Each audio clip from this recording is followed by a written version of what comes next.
السلام عليكم. اليوم راح اسوي القوزي طريقة كلش سهلة. عندي هنا لحم غنم، انا اخذته من الفخذ، جزء من الفخذ. اذا تحبون من الكتف او الفخذ كامل، هاي يعني اللي متوفر عندكم.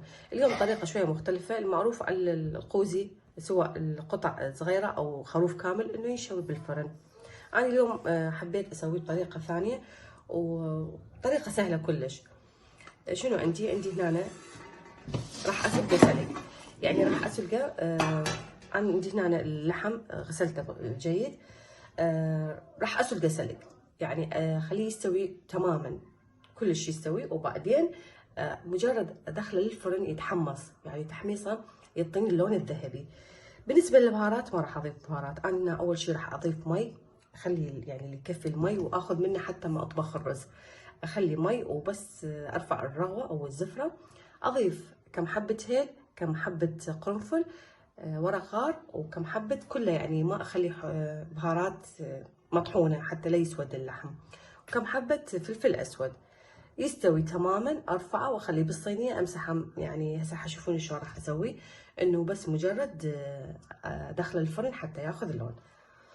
خليت مي، راح اخليه على الطباخ اشغله، بس تطلع الرغوه اشيلها اخلي البهارات. هسه ارفع هذه الرغوه كلها واخلي المطيبات. واذا عندكم من دارسين او الدارسين تقدرون هم تضيفون، همين طعم طيب. والملح اخليه اخر شيء، من اشوف اللحم بدا يستوي اضيف الملح. هسه بس ارفع الرغوه واضيف المطيبات وانصي الحراره، اخليه على حراره متوسطه حتى اللحم يستوي بشكل جيد. اللحم ما يستوي على نار عاليه، هاي المعروف عليه انه يستوي على حراره متوسطه او هادئه. انا همين اخليه مرات فد ساعتين، يعني اشوف اللحم يعني ما شاء الله صاير يعني كلش ذايب ذوب.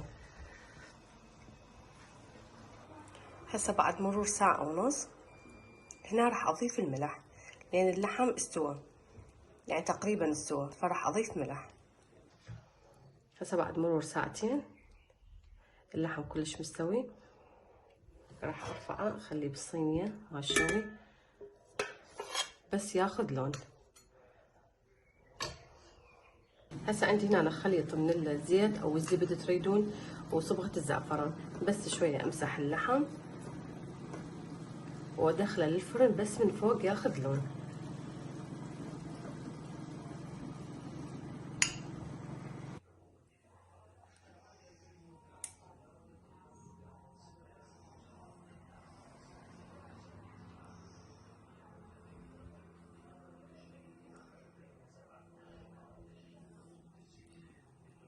وهذا الشكل النهائي قوزي اللحم، كله سهل وطيب. وبالنسبة للرز أنا سويته أبيض، بس نفس التتبيلة اللي مسحت بيها اللحم خليتها على الرز.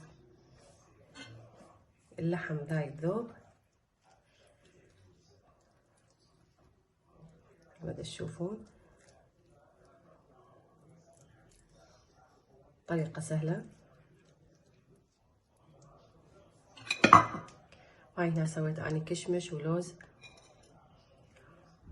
الرز نثري.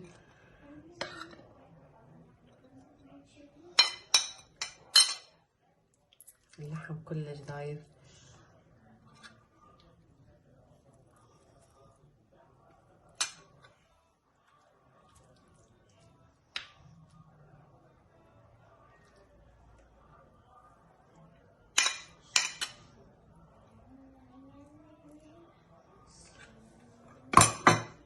انتظروني بفيديو جديد إن شاء الله. مع السلامة.